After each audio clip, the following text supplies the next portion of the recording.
En el nombre del Padre, y del Hijo, y del Espíritu Santo. Amén. Dios te salve María, llena eres de gracia, el Señor es contigo.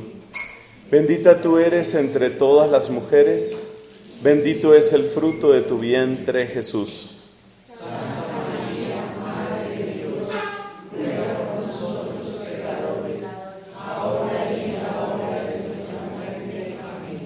En el nombre del Padre, y del Hijo, y del Espíritu Santo. Amén.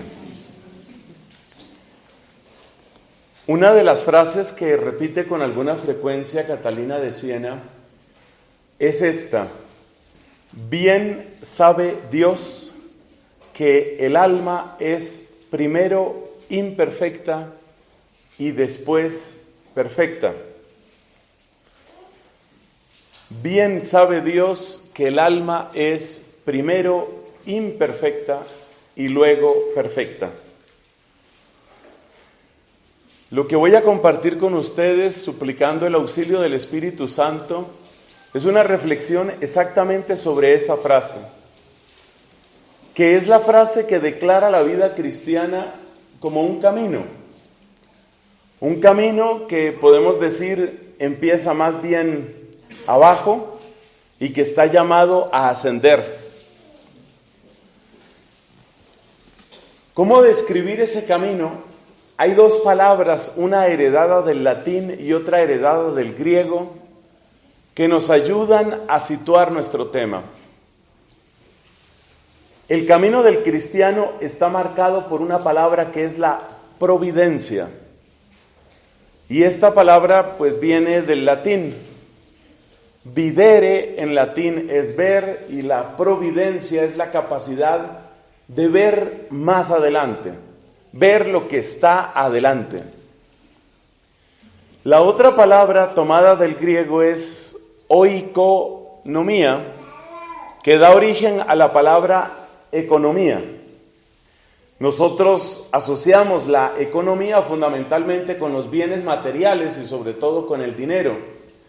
Pero en su origen la palabra oikonomía es mucho más amplia. Oikos en griego quiere decir casa y nomos en griego quiere decir ley o modo de darle una norma, y por consiguiente la oikonomía es la ley de la casa o el modo de organizar la casa. En general es el modo de organizar uno sus cosas. ¿Por qué es importante la palabra oikonomía? Porque los antiguos cristianos, muchos de los cuales hablaban sobre todo en lengua griega, descubrieron que nosotros somos la casa de Dios. Cada uno individualmente considerado es templo del Espíritu y es casa del Señor. Pero además nos damos cuenta que en conjunto también nosotros somos casa del Señor. Y Dios organiza su casa. La organización de la casa de Dios en las personas, en los tiempos, en los lugares, es lo que se conoce como oikonomía. Vamos a avanzar un poco en estas dos palabras, un poco más en estas dos palabras, para descubrir por qué son tan importantes y qué tienen que ver con aquella frase de Santa Catalina. Cuando uno tiene un problema, cuando uno tiene un vacío, cuando uno tiene un dolor, la tentación es concentrarse en lo que en ese momento está viviendo, está padeciendo, está sufriendo. Me parece que fue el gran escritor ruso Tolstoy el que hablaba del dolor y decía: el dolor es como un niño que reclama toda tu atención. Cuando uno tiene un dolor, por ejemplo un dolor físico, se da cuenta que difícilmente puede pensar en ninguna otra cosa, porque todo el tiempo está pendiente de aquello que le duele. Pues eso que pasa físicamente, también pasa emocionalmente, anímicamente. Los dolores tienen esa capacidad de atrapar nuestra atención. Pero observemos que al atrapar nuestra atención nos hacen esclavos del aquí y del ahora, nos hacen esclavos del presente, nos hacen esclavos de lo que estamos viviendo en ese momento y por consiguiente nos hacen miopes. Impiden que veamos más lejos. Cuando uno tiene un vacío, un problema, una decepción, una frustración, un dolor, se concentra tanto en lo que está viviendo que su mirada pierde capacidad de alcanzar otras realidades. Uno se queda como esclavo de ese momento.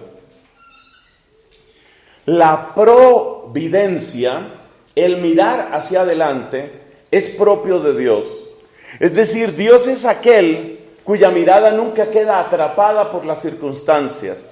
Dios es aquel que nunca queda obnubilado por las adversidades, por las frustraciones o por los problemas.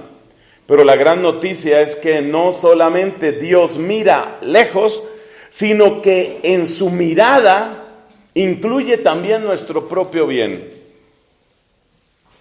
O sea que, ¿qué es creer en la providencia de Dios? Creer en la providencia divina es admitir en primer lugar que lo que yo alcanzo a ver no es todo lo que hay que ver.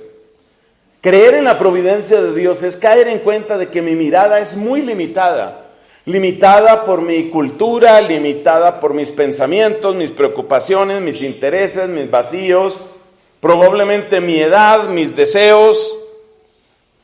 Darme cuenta de que estoy profundamente limitado y descubrir que hay una mirada que supera mi propia mirada. Hay alguien que ve mucho más lejos que yo y alguien que por consiguiente puede pensar mi vida mejor que yo mismo. Eso es lo que significa creer en la providencia. Creer en la providencia es indispensable para poder avanzar, por ejemplo, en el don de la esperanza. ¿Por qué uno cae en desesperanza o en desesperación? ¿Por qué? Precisamente porque se concentra en lo que está viviendo. Me siento mal. A ver, ¿cómo me siento? Pues mal. ¿Y mal qué es? Como yo me siento. ¿Y cómo me siento? Muy mal. Y ahí se queda uno dando vueltas en cómo se siente y ahí queda uno atrapado. No es posible la esperanza para aquella persona que se concentra solo en su mirada.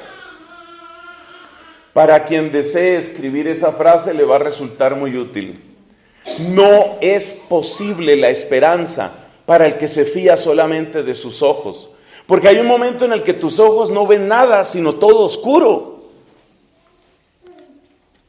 La persona que está en un fracaso económico no ve nada más. Cuando sucedió la gran catástrofe financiera del año 2008, mucha gente determinó suicidarse. ¿Por qué? Pues porque lo único que veían era oscuridad, fracaso, muerte, dolor, privación. No veían nada más. No es posible la esperanza para el que se fía solamente de sus ojos. La esperanza siempre requiere confiar en otra mirada. La esperanza siempre requiere apelar a otros ojos, acudir a otra perspectiva. Y eso precisamente es lo que nos da el acercarnos a la providencia. Por eso una persona que cree en la providencia es una persona que se abre a la esperanza. Porque Dios seguramente está viendo algo que yo no veo. Dios seguramente está preparando algo que yo no entiendo. Dios seguramente tiene planes que superan mis propios planes. O sea que el principio de la serenidad, el principio de la paz, el principio de la esperanza está ligado a esta fe profunda en la providencia de Dios. Tal vez la manera más sencilla de describir esta fe en la providencia es con la frase: todo sucede por alguna razón. Y cuando uno empieza a pensar que las cosas suceden por alguna razón, entonces uno empieza también a descubrir, o mejor, a tratar de descubrir la razón. Y el solo hecho de tratar de descubrir la razón, es decir, el para qué de lo que me está sucediendo, ya me ayuda a ampliar la mirada desde esa cárcel tan pequeña en la que yo estaba. Así que, primera idea fundamental aquí: no puede haber esperanza para el que solo cree en sus ojos. La fuente de la esperanza está unida a la fuente de la confianza en otra mirada. Pasemos ahora a la parte de la oikonomía. Y desde esa base semántica y bíblica vamos a tratar de avanzar sobre algunas sorpresas que tiene el camino de la providencia de Dios con cada uno de nosotros. Vamos a ver y seguimos invocando en nuestro corazón el nombre del Señor y la abundancia de su Espíritu. Hemos dicho que la oikonomía es la organización de la casa. La oikonomía es la disposición de personas, lugares, hechos, encuentros, tiempos, que hace posible que una persona llegue a descubrir algo que quizás no hubiera descubierto de otra manera. ¿Cómo percibir la oikonomía? Es decir, ¿cómo percibir esa disposición o esa manera como Dios organiza las cosas dentro de nuestra propia vida? Realmente no es fácil, realmente no es sencillo, sobre todo porque uno no está acostumbrado a hacer esa clase de ejercicios. El tiempo en el que vivimos es severamente individualista y en una cultura del individualismo uno únicamente se pregunta por lo que uno puede, por lo que uno quiere, por lo que uno disfruta, por lo que uno logra. Tratar, de nuevo es un ejercicio de ampliar la mirada, tratar de ampliar la mirada para llegar a esa conciencia de la organización de la casa es bastante difícil. Pero se pueden dar pasos. Por ejemplo, uno puede empezar a preguntarse qué va encontrando, qué va recibiendo uno de las distintas personas que han sido significativas en tu vida. Trata de pensar, por ejemplo, en 4 o 5 personas que tú puedas decir han sido realmente importantes en mi vida. Esta gente me ha marcado en la vida. 4 o 5 personas que tú digas, estos han marcado mi vida. De un modo positivo o de un modo negativo incluso. Trata de pensar en qué es lo que esas personas han dejado.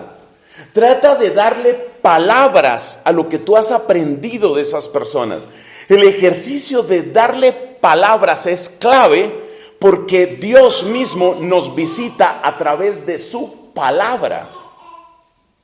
Entonces, a medida que tú intentas condensar en algunas palabras lo que tú aprendiste de tal experiencia con un amigo, con una amiga, con el novio, con la novia, con un profesor, con un compañero, a medida que tú tratas de darle palabras a eso que esa persona te aportó, aunque tú no te des cuenta, aunque tú no seas completamente consciente, te está poniendo ya en la ruta del encuentro con aquel que es la palabra, aquel que es el logos. Un pensamiento muy querido para nuestro querido Papa Benedicto XVI, el encuentro con el logos. Entonces sí hay maneras de ir descubriendo, cómo se da el paso de ese Dios que va organizando, que va disponiendo las cosas. El ejercicio hay que hacerlo. Yo no puedo hacerlo por ti, porque resulta que cada vida es absolutamente única. Yo no conozco cuáles son esas personas. Yo no conozco cuáles son esas circunstancias. Entonces, haz el ejercicio de tomar a esas personas, las personas que han marcado acontecimientos fundamentales dentro de tu vida, y trata de condensar en 2 o en 3 palabras, trata de condensar lo que esa persona ha traído a tu vida. ¿Qué fue lo que yo pude aprender de esa persona? El hecho de buscar estas palabras es una manera de empezar a construir lo que podríamos llamar el mapa vital, el mapa de la vida. Nosotros vivimos en una cultura en la cual muchos, para ubicarnos, pues utilizamos, el celular. Antes se hablaba mucho del GPS, pero a medida que los celulares cada vez tienen aplicaciones de mapas más completos, creo que incluso la palabra GPS va a ir desapareciendo. Porque uno utiliza los mapas y el mapa es una aplicación más dentro del celular. Pues bien, ¿no te parece que es interesante el buscar el mapa de tu vida? Pues te quiero contar, si no te lo habían dicho, que el mapa de tu vida es un mapa construido más que con imágenes, construido con palabras.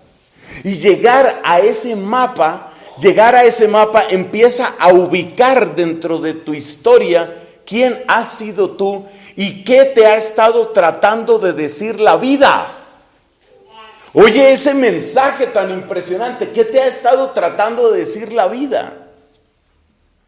¿Cuáles son las personas que más me han impactado? Este ejercicio, por supuesto, lo han hecho ya algunos y algunas. Recuerdo el caso, por ejemplo, de una joven universitaria que se ponía a hacer este ejercicio de qué personas le habían impactado en la vida.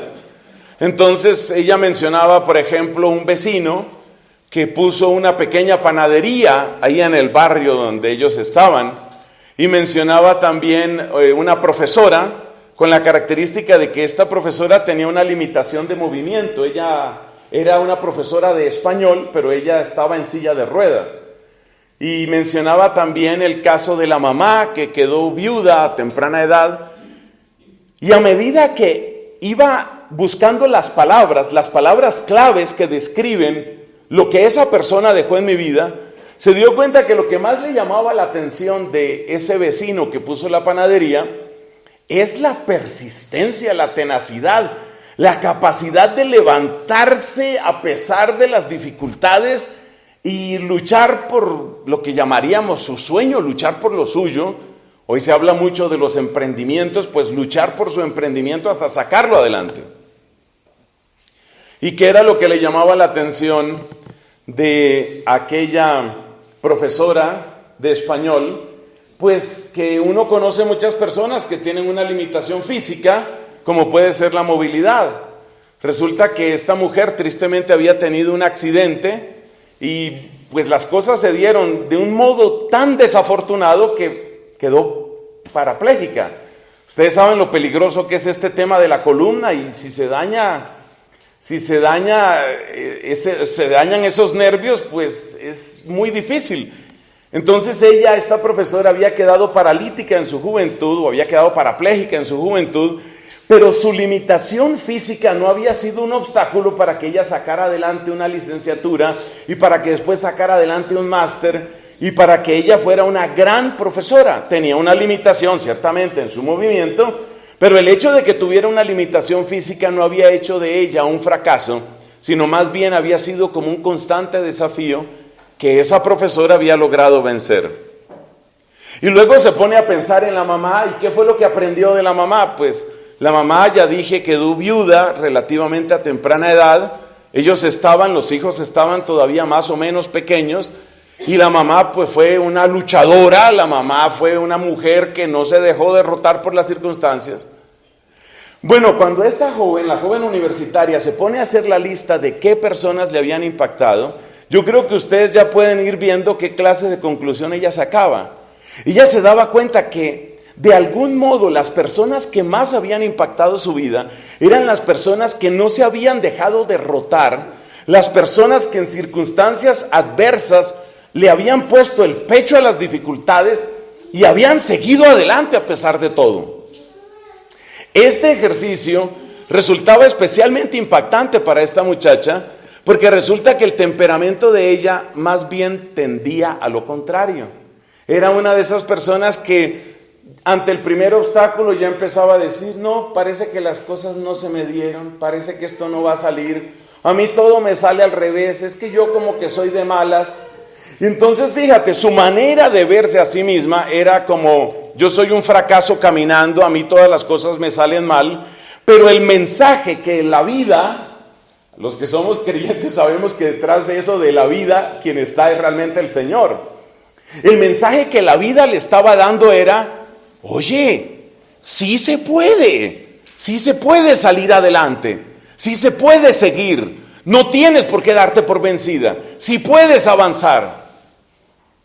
Eso es lo que ayuda a percibir la oikonomía. La oikonomía es cómo Dios ha estado organizando mi vida. Hay que tener en cuenta que uno se vuelve muchas veces sordo a muchas personas. Uno se vuelve sordo incluso a las enseñanzas de buenos maestros.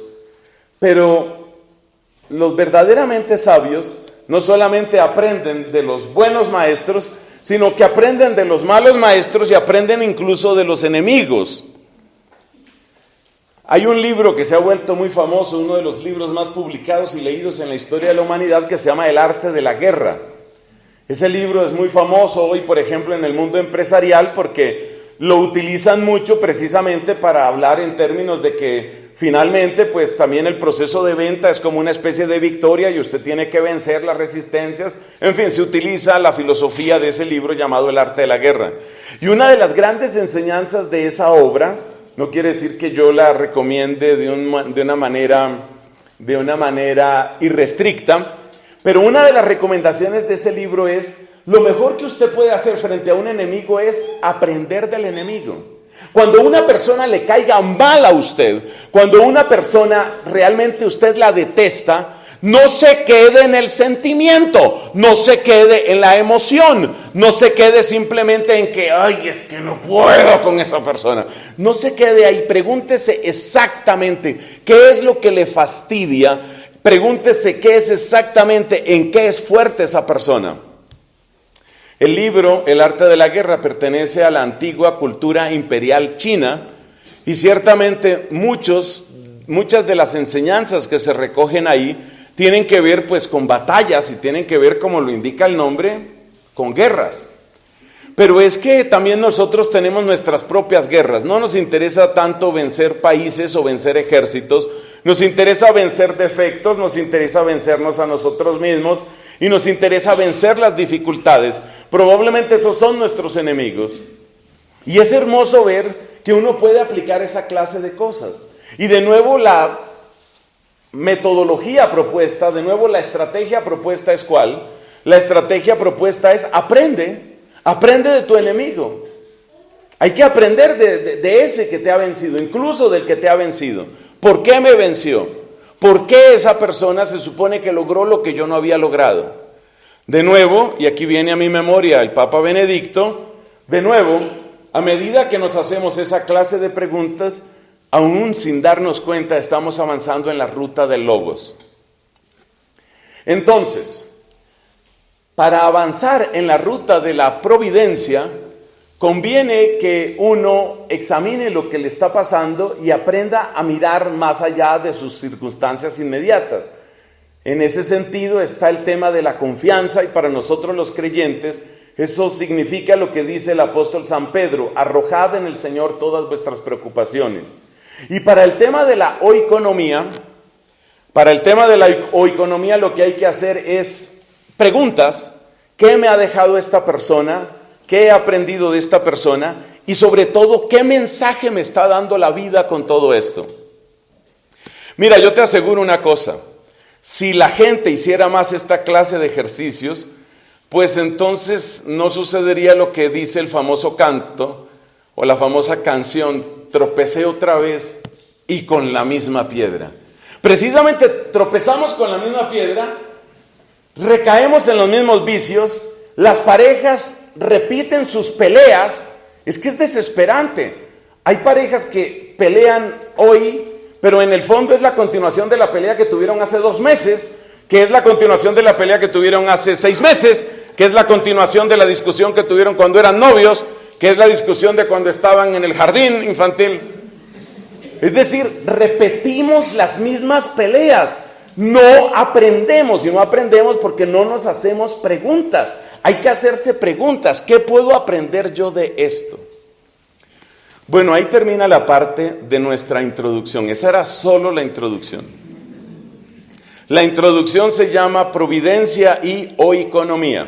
Obviamente no utilizo la palabra economía porque ya hemos explicado que en nuestra lengua eso se limita a los recursos financieros, a los recursos recursos materiales. Providencia y oikonomía. Y las dos grandes enseñanzas que nos deja es: el que se fía solo de sus ojos, tarde o temprano cae en la desesperanza, y haz muchas preguntas. ¿Qué puedo aprender de este hecho? ¿Qué puedo aprender de esta persona?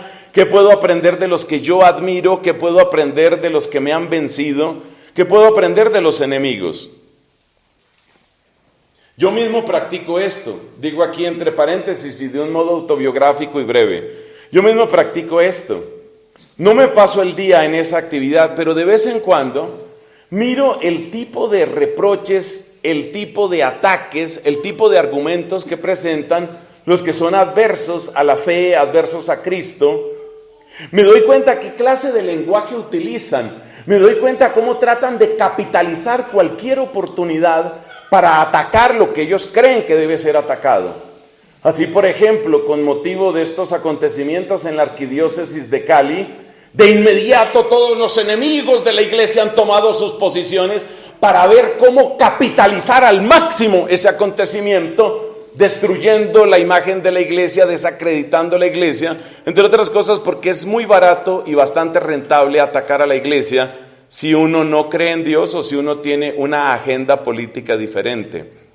Entonces hay que aprender a hacerse preguntas, hay que preguntarse qué es lo que pretende esta persona. Como tenemos la dicha en nuestra comunidad y en estas asambleas de que nos acompaña un buen número de estudiantes universitarios, yo quiero invitarlos, especialmente a ustedes, cada vez que escuchen a un profesor o profesora que está atacando la fe, ustedes examinen cuidadosamente cuál es la fortaleza, en dónde está la fuerza de esta persona, qué clase de estrategias utiliza, cuál es su metodología, cómo quiere conquistar a los oyentes. Porque si hay algo que todo orador tiene que lograr es eso precisamente, tiene que ganarse el corazón de los oyentes. Entonces, ¿qué hace este profesor, por ejemplo, ateo, enemigo de la fe? ¿Qué hace este profesor para ganarse a sus oyentes? Esa pregunta, háztela. Pregúntate cómo están obrando también ellos. Eso te va dando poco a poco un mapa de relieve, un mapa orográfico que es tu GPS vital. Ahí es donde tú estás situado. Ahí es donde tú te encuentras. Bueno, hemos terminado esa primera parte. Volvamos a nuestra frase inspiradora. La frase inspiradora es la de Santa Catalina. Bien sabe Dios que el alma es primero imperfecta y solo después perfecta.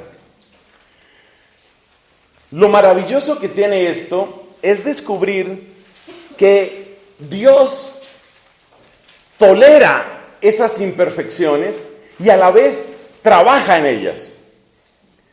Óigame esos dos verbos. Dios al mismo tiempo soporta, tolera, sufre nuestras imperfecciones y a la vez está trabajando en ellas. Quizás la mejor manera de comprender esto es acercarnos a las labores de la paternidad, la maternidad o la docencia, porque eso es lo que tiene que hacer, por ejemplo, un profesor. Si el profesor va a enseñar una lengua, ese es un muy buen ejemplo, un profesor va a enseñar una lengua. Sabe, por supuesto, que la pronunciación de los alumnos, pues primero va a ser bastante deficiente. Va a encontrarse con dificultades. Hay sonidos que no son comunes en nuestra lengua y además ese asunto de que uno tiene que ver algo y pronunciar de otra manera no es algo a lo que uno esté muy acostumbrado en español. Entonces, un buen profesor de idiomas, ¿qué tiene que hacer? Pues tiene al mismo tiempo que soportar la mala pronunciación, pero también tiene que irle trabajando la pronunciación a los estudiantes. Entonces, pues al principio la gente va a decir cosas que son absurdas o que son contradictorias o que son chistosas. Hay muchas palabras que no son fáciles. Yo me acuerdo en mi propia experiencia con el idioma inglés, la confusión entre dos palabras, la palabra chiste, que es joke, y la palabra yugo, que es yoke. La primera, pues suena como una Y prácticamente, y se escribe con J, y la otra, en cambio, pues suena como una I, como si fuera una I latina al principio, yoke, que es la que significa yugo. Entonces imagínate cuando está el padre Nelson en una predicación y están oyendo los otros padres que han hablado inglés desde sus 2 días de edad y tienen que oír que el padre Nelson dice que mi chiste es liviano y mi carga es ligera. Pero la gente es paciente, la gente dice, bueno, este todavía no entiende bien el asunto del yoke y el joke. Entonces Nelson termina diciendo my joke y resulta que no es mi chiste, es my yoke. Entonces, ese tipo de cosas cuestan trabajo al aprender otro idioma. Quiero que mires tu vida cristiana como aprenderle el lenguaje a Dios. ¿Te acuerdas lo que hemos dicho del encuentro con el Logos? Uno se encuentra con el Logos primero descubriendo palabras. Por ejemplo, ¿qué significó esa tía que en un momento de gran depresión me apoyó? ¿Qué significó ella? Pues para mí ella fue un refugio. Entonces tomé la palabra refugio. Cuando uno empieza a describir, según el ejercicio que ya propuse, cuando uno empieza a describir qué ha significado tal persona en mi vida, uno empieza con palabras. Pero después hay que entender que Dios le va enseñando a uno a hablar su lenguaje. Es decir, Dios nos va enseñando a conjugar la vida en cristiano. Dios nos va enseñando a declinar la vida en cristiano. Dios nos va enseñando la gramática de la vida cristiana. Y Dios tiene paciencia con nosotros. Dios sabe que nuestros comportamientos al principio van a ser imperfectos y solamente después nuestro comportamiento va a ser perfecto. Esa paciencia de Dios no significa un transigir o negociar con nuestra mediocridad. En esto hay que tener mucho cuidado porque la tendencia que tenemos los seres humanos es irnos a uno de dos extremos. O aceptamos la mediocridad y nos estacionamos en la mediocridad, o si no, cometemos el otro error. El otro error es caer en una exigencia apresurada, en una especie de rigorismo que finalmente revienta y desanima a las personas. Entonces, en esta segunda parte de nuestra charla, yo quiero que comparemos la vida cristiana con aprenderle el lenguaje a Dios. Y aprender el lenguaje significa a la vez paciencia y trabajo. Significa a la vez aceptación de lo que soy, pero avanzar hacia lo que todavía no soy. Eso es lo que significa la vida cristiana. Tal cual como el que está aprendiendo un idioma. Tal cual como el que no sabe decir todavía las frases, pero está poco a poco avanzando. Así también nosotros vamos aprendiéndole el lenguaje a Dios poco a poco. Y por eso también es normal que cuando uno está empezando en la vida cristiana, hay cosas que uno entiende fácilmente, hay cosas que todo el mundo entiende. Por ejemplo, el lenguaje de la sanación es algo que todo el mundo entiende. A ver, ¿quién no quiere que lo sanen? ¿Quién no quiere sanación? No, todos queremos sanación. Ese lenguaje es fácil de entender. En cambio, pues también en esto hay grados y hay posgrados y hay doctorados. Y parece que los posgrados y los doctorados del camino de la fe tienen que ver siempre con una realidad que se llama la cruz.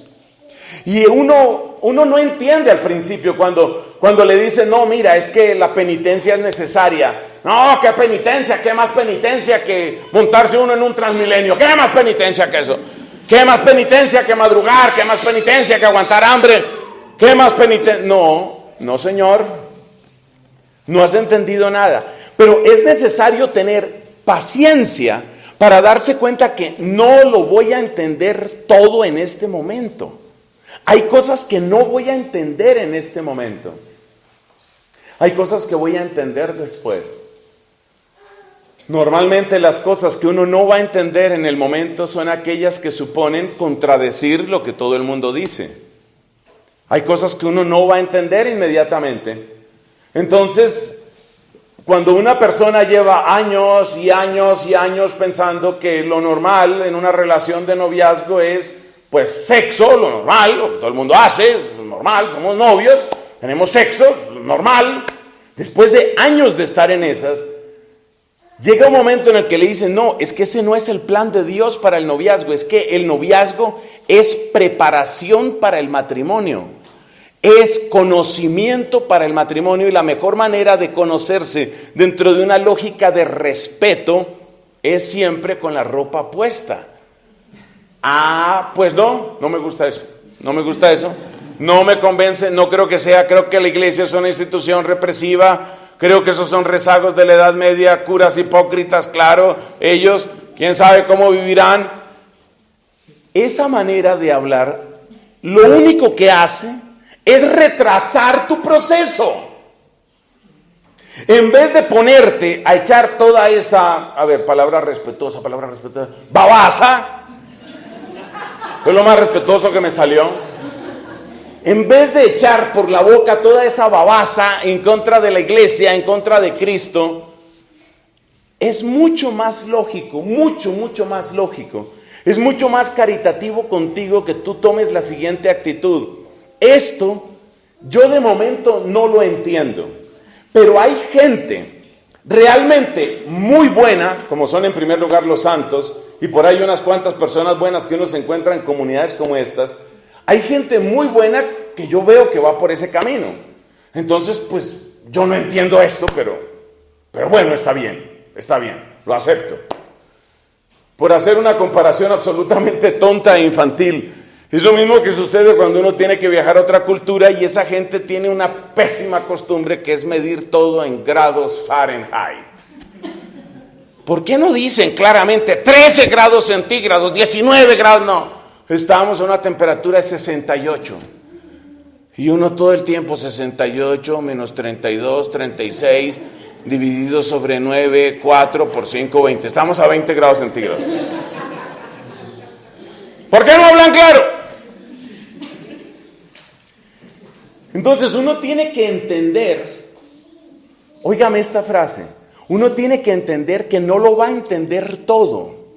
Y que no sirve, no sé cómo decirlo más claro, no sirve renegar, no sirve blasfemar, no le des armas ni fuerza al demonio. No le des fuerza al demonio, no le des tiempo al demonio para que trabaje en ti. No sirve blasfemar. Es mucho mejor decir, esto yo no lo entiendo. En este momento no comprendo. Es muy fácil hacer preguntas que son de enunciado breve y de respuesta ardua. Como el mundo en el que yo me moví siempre antes de la comunidad fue el mundo de las matemáticas, conozco muchos de esos problemas. En las matemáticas, especialmente en teoría de números, hay una gran cantidad de problemas que son muy difíciles de responder. Uno de mis favoritos es si es infinita la serie de los números primos que son gemelos, los twin primes, los números primos gemelos, como es el caso, por ejemplo, de 5 y 7. 5 y 7 son los dos números primos y se les llama gemelos porque están separados apenas por 2. Lo mismo tú te encuentras que 11 y 13 también son números primos y también están separados por 2. La pregunta es, ¿yo puedo encontrar números primos llamados de estos gemelos, o sea, que tengan solo diferencia de 2 para siempre o no? Esa es una conjetura que es muy fácil de enunciar. ¿Es infinito el número de los números? ¿Es infinito el número de los números primos gemelos? ¿Sabes qué? Nadie lo sabe.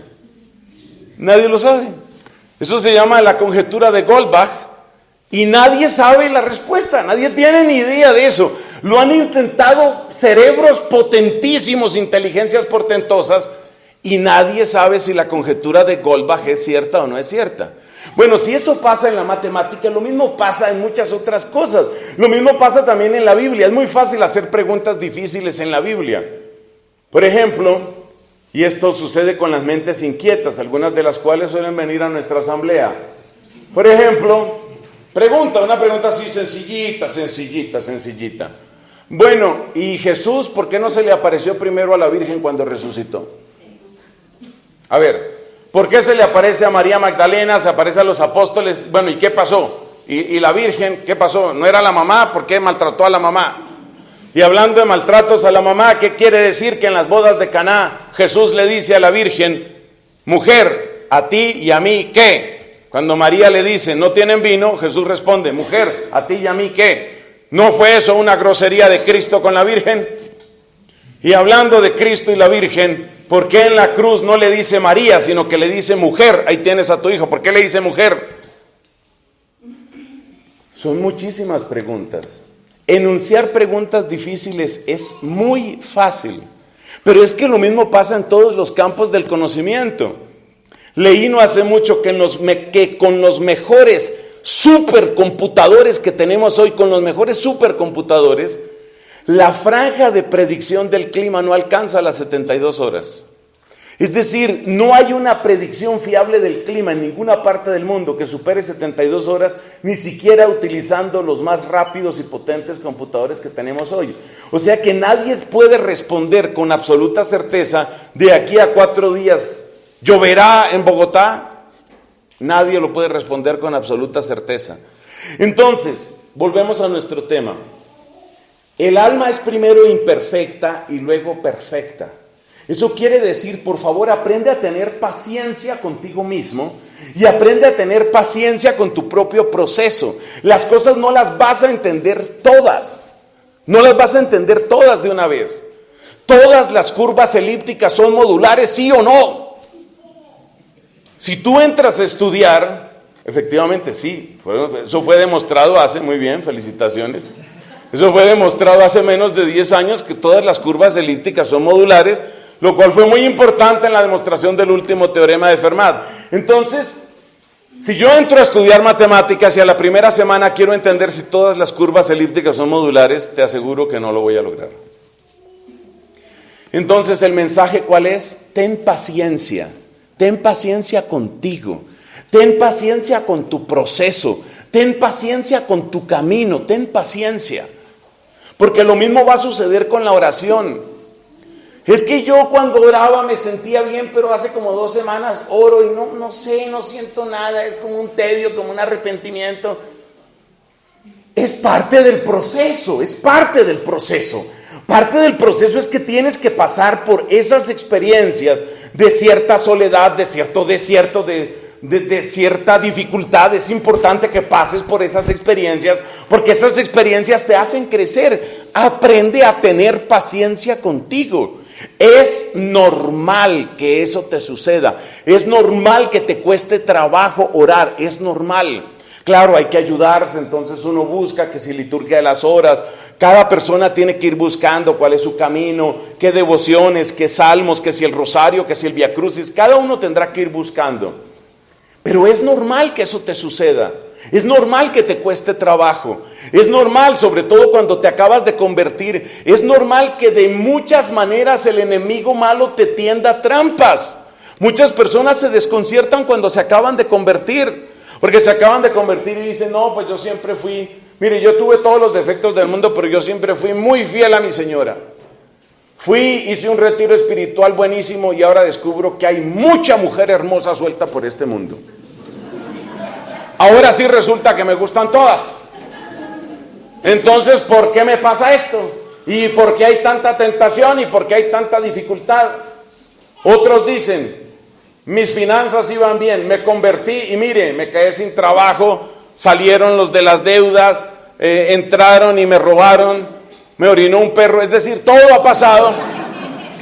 Y entonces la gente toma una actitud, óigame bien, una actitud supersticiosa. Una actitud, eso es superstición, es una actitud supersticiosa. Como quien dice, tenía que haberme ido bien en todo y como no me va bien en todo, entonces yo creo que mejor hubiera sido no convertirme. Esa es una blasfemia. Ahí estás blasfemando, ahí estás hablando mal, no digas tonterías.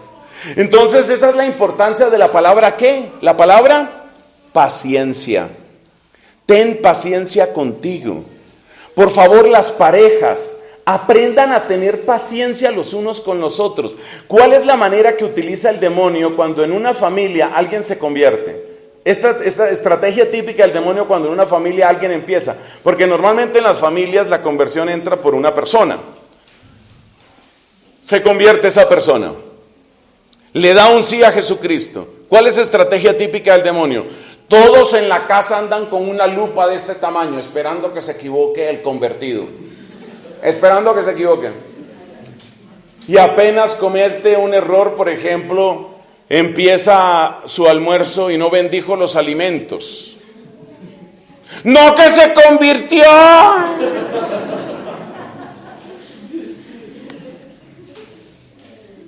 Reniega, le sale una mala palabra, tiene un acto de impaciencia, es un poco desordenado en la casa. Y para eso le sirve ese grupo, eso es lo que está aprendiendo en ese grupo.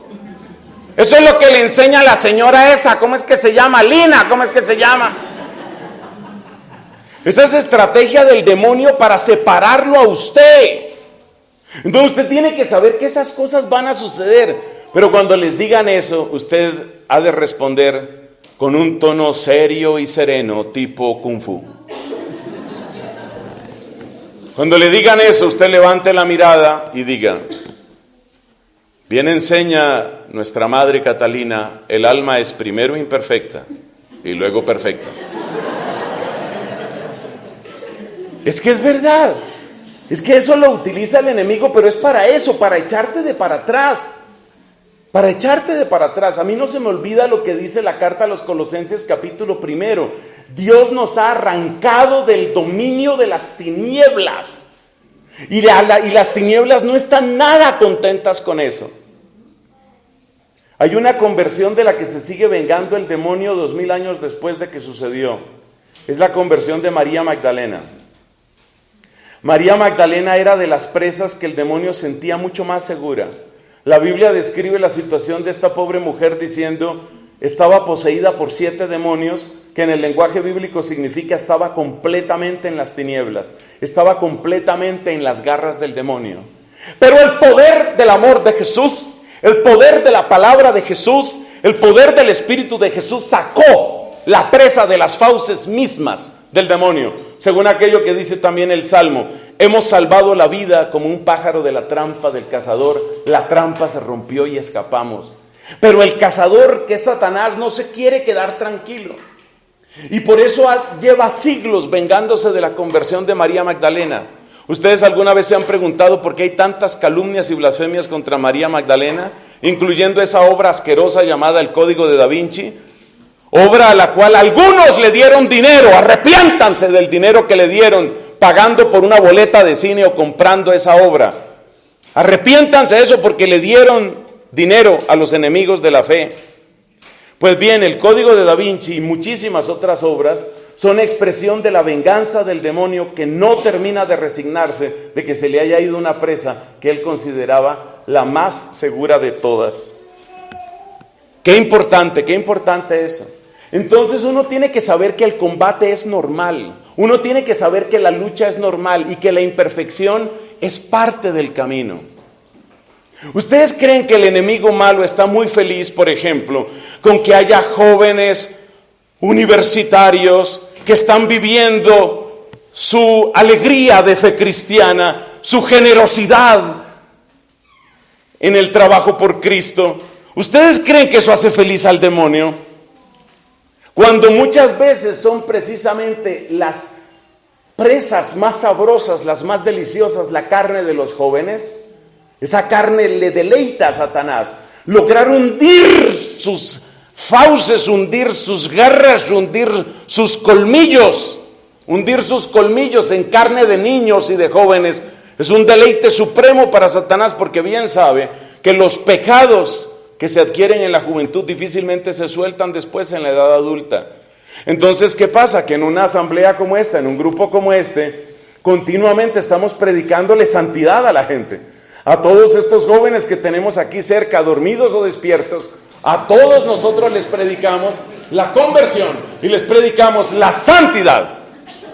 Por eso es necesario de vez en cuando levantar la voz un poco. ¿Ustedes creen que el enemigo está muy tranquilo con el hecho de que se le vayan esos que son sus platos deliciosos? Entonces, por favor, entiendan ustedes que es normal que haya lucha, es normal que haya dudas, es normal que haya tentaciones. Lo anormal sería que no. Fíjate lo que dice nuestro Señor Jesucristo. Jesús dice, dichosos vosotros cuando os persigan. Así dice Jesús en el Sermón de la Montaña, Mateo capítulo 5, cuando os calumnien, cuando os persigan. Eso es lo normal, es normal que suceda. Y uno tiene que saber que eso es así. ¿Por qué? Pues porque el enemigo no quiere quedarse tranquilo y porque también la carne cruje. El enemigo no es el único enemigo. El demonio no es el único enemigo. Está el demonio, el mundo y la carne. Y el mundo no se queda tranquilo con que haya jóvenes que no se adaptan a los dogmas actuales, porque el mundo en el que estamos es un mundo dogmático, pero tiene sus propios dogmas, y los dogmas del mundo son: aquí todo el mundo tiene que entrar por ideología de género, aquí todo el mundo tiene que entrar por el consumismo, aquí todo el mundo tiene que entrar por el relativismo. Entonces apenas aparece un joven que no tiene esos criterios, el mundo le cae duro, de una manera implacable. Uno tiene que saber que eso es normal. ¿Ustedes creen que al demonio le gustan las parejas reconciliadas, felices, orantes, que además evangelizan? ¿Ustedes creen que al mundo le gustan esas parejas? No, esa es una vida muy aburrida. A ver, ¿qué vamos a decir de este matrimonio? Pepito se casó con Pepita. Y bueno, tuvieron Pepitos y Pepitas y fue una vida estable y feliz y luego se murió recibiendo los últimos sacramentos. No, eso está muy aburrido. No, la cosa tiene que ser más excitante. Algo así como, por ejemplo, entonces Pepito descubrió que era bisexual. Y entonces se separó y ella se la estaba jugando con otro. Y en ese momento, un crimen pasional. Eso sí es emocionante. Eso es lo que le gusta al mundo. Al mundo no le gustan los matrimonios estables. A la carne no le gusta la fidelidad. Y al demonio no le gustan los matrimonios fieles. No le gustan. Entonces uno tiene que saber que eso es normal. Eso es parte del presupuesto. Hay que hacer presupuestos. Jesús dice, antes de construir la torre, mira el presupuesto. Mira el presupuesto, y el presupuesto es, la vida cristiana incluye ¿qué? Incluye sacrificio, incluye lucha, incluye combate. Eso lo incluye la vida cristiana. Bueno, pero para terminar nuestra reflexión nos falta la última parte. Hemos dicho que Dios a la vez soporta nuestras imperfecciones, pero ¿qué más dijimos? ¿Cómo pues? Trabaja en ellas, gracias. Hay un justo en Israel, muy bien. Entonces, Dios trabaja en nuestras imperfecciones. Entonces nosotros tenemos que ser buenos amigos de nosotros mismos y tenemos que tener paciencia con nuestras imperfecciones y paciencia de saber que va a haber ataques y va a haber tentaciones y va a haber problemas. Hay que saber que eso va a haber. Pero no te quedes solo soportando. ¿El verbo cuál es? ¿Dios qué? Trabaja. Entonces tú tienes que ponerte a pensar también cómo estás trabajando tú para vencer aquello que en ti le sigue haciendo la guerra a Cristo. Porque dentro de ti hay cosas que le siguen haciendo la guerra a Cristo. Entonces hay que detectar cuáles son aquellas cosas que le hacen la guerra a Cristo y hay que trabajar en ellas. Hay que ponerse en esa tarea. Porque el solo soportar la imperfección, si no estás trabajando, en última significa que te estacionas en la mediocridad. Lamentablemente eso es lo que algunas personas están entendiendo por misericordia, ¿no? ¿Misericordia qué es? Pues comprendamos y comprendamos y comprendamos. Finalmente, con todo lo que hemos comprendido y comprendido, dejamos a las personas donde están. Acuérdense la frase favorita que hemos mencionado varias veces aquí. Cristo me acepta como soy, pero no me deja donde estoy. Entonces me acepta como soy, es la parte de que Él es paciente, es la parte de que yo sé que hay combate, es la parte de que yo sé que me voy a cansar, de que me voy a aburrir, yo sé esas cosas, pero atención, es que está también lo otro, no me deja donde estoy. Cristo trabaja en mí, y trabaja en mí, ¿qué es? Pues trabaja en mí quiere decir que hay victorias que tengo que tener. ¿Cuáles son tus victorias? Hay grandes santos que han sido realmente lumbreras en la iglesia dentro de este campo. Yo quiero destacar dos que no tienen que ver con mi tradición dominicana, porque en eso los dominicos me parece que necesitamos más santos. Un santo que quiero mencionar es San Ignacio de Loyola, y otro santo que quiero mencionar es San José María Escrivá de Balaguer. Tanto Ignacio de Loyola, con esa exploración profunda de cuáles son las fuerzas y las debilidades y cuáles son los pecados capitales y cómo hacer el examen de conciencia, pues recuerde usted que Ignacio de Loyola era un soldado. Él era un soldado y él mira la vida cristiana como no me la voy a dejar, así la mira él. No vamos a darle la victoria a Satanás, así mira él la vida cristiana. Entonces, lectura muy recomendada, muy recomendada para quienes quieran avanzar en estos temas, sobre todo en la parte del trabajo, leer la obra clásica de San Ignacio de Loyola, Ejercicios Espirituales. Los ejercicios espirituales de Ignacio de Loyola son una tremenda enseñanza que va exactamente en esa línea, en la línea de que tú tienes que trabajar, Por supuesto que la victoria es de Dios y por supuesto que la victoria llegará poco a poco y al ritmo de su gracia. Eso es totalmente cierto. Pero para que llegue al ritmo de su gracia, pues es necesario que avances. Para llegar hay que avanzar. Para llegar hay que avanzar. Entonces, todo cristiano, y en esto era muy claro también San José María, que tiene una cierta herencia jesuítica. San José María Escrivá era muy claro en esto en su dirección espiritual. Todo cristiano debería poder responder sin titubear a la siguiente pregunta: ¿en qué estás trabajando en tu vida? O sea, ¿cuál es tu área de combate? Si tú no sabes en qué estás trabajando, es porque posiblemente no estás trabajando en nada. Es decir, tú estás simplemente estacionado en tu mediocridad, simplemente estás dejando que la vida fluya. Y aquí vuelvo yo a nuestra amada doctora de Siena. Los que dejan que la vida fluya, en realidad se están dejando llevar por el río. Es que Catalina compara al mundo con un río cenagoso, con un río que a todos nos va arrastrando.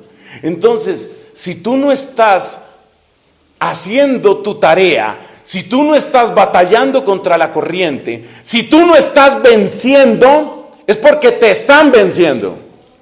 Frase que también sirve para las 4 personas que siguen tomando apuntes. Si tú no estás venciendo, es porque te están venciendo. Entonces, tanto Ignacio de Loyola como otros también. Otro que habla de una manera muy concreta del crecimiento en la virtud es Alfonso María de Ligorio, el fundador de los redentoristas. Otro que habla con mucha claridad sobre este tema es San Antonio María Claret, pues el fundador de los claretianos, por supuesto. Estos han sido grandes obispos, grandes maestros de la fe que nos han enseñado que uno tiene que estar trabajando. Entonces, cada persona debe saber responder a esa pregunta. ¿En qué área de tu vida estás trabajando? Bueno, en este momento estoy trabajando, o mejor dicho, voy a empezar a trabajar en 2 semanas en la pereza.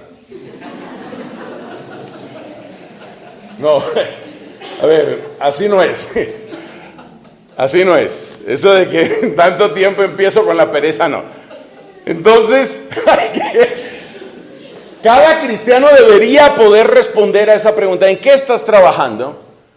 Bueno, estoy trabajando un poco más en el dominio de mí mismo. ¿En qué estás trabajando tú? ¿A usted qué le importa? No, en serio, ¿en qué estás trabajando? En la amabilidad. ¿Por qué? Le hace falta bastante. Pero por lo menos ya tomó el camino. Resumen de la predicación y cerramos. Resumen. Catalina nos enseña: el alma es primero imperfecta y luego perfecta. La manera como Dios nos va llevando hacia la perfección se ilustra muy bien con 2 palabras: providencia y oikonomía. Aprendan a decirla en griego. O sea, ya pueden llegar a la casa hablando griego. Aprendan a decirla en griego: oikonomía. La providencia quiere decir la capacidad de entender que mis ojos no lo ven todo y que si me voy a fiar solo de mis ojos, tarde o temprano caeré en la desesperanza. Entonces crezco en la providencia y acojo la providencia a través de la confianza. Sé en quién he puesto mi fe, como dice uno de esos cantos, que creo que será una manera muy bonita de cerrar esta oración, esta predicación.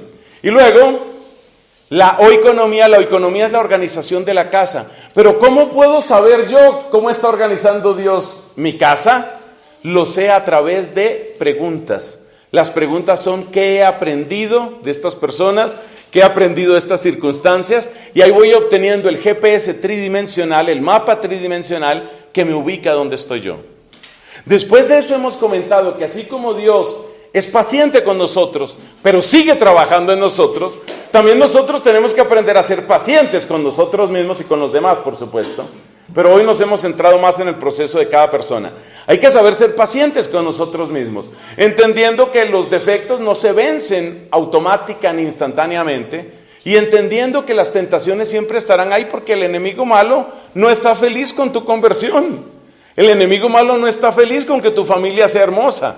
El enemigo malo no está feliz con que tú seas caritativo, misericordioso, con que escuches. Eso no le gusta a él. Y luego hemos dicho que importante la paciencia, pero que hay que llegar también al trabajo. Y cada uno debería poder responder a esa pregunta. ¿En qué estás trabajando en este momento? Grandes santos que le han hecho bien a millones de personas, santos como San José María, el fundador del Opus Dei, o como San Ignacio de Loyola, el fundador de los jesuitas, grandes santos han enseñado que es necesario que tomemos conciencia de cuál es mi combate hoy y estar en ese combate, porque el que no sabe en qué está combatiendo, probablemente es porque lo están derrotando. Que venga sobre nosotros el auxilio, que venga sobre nosotros el poder del Espíritu Santo y que esa gracia magnífica del Espíritu en nosotros nos mueva. Porque, ¿sabe cuál es mi gran anhelo? Mi gran anhelo como amigo de ustedes, como hermano en la fe, como predicador, mi gran anhelo es que un día todos los que estamos aquí, muchos más, pudiéramos estar en la gloria del cielo. Para eso predico. Yo no predico por perder el tiempo ni por ocupar unos viernes que no sé qué hacer. Yo predico porque yo quiero que cada uno de los que está aquí y todos a los que lleguen estas palabras puedan un día, con el rostro descubierto, contemplar la magnífica y soberana gloria del Padre y del Hijo y del Espíritu Santo. Amén.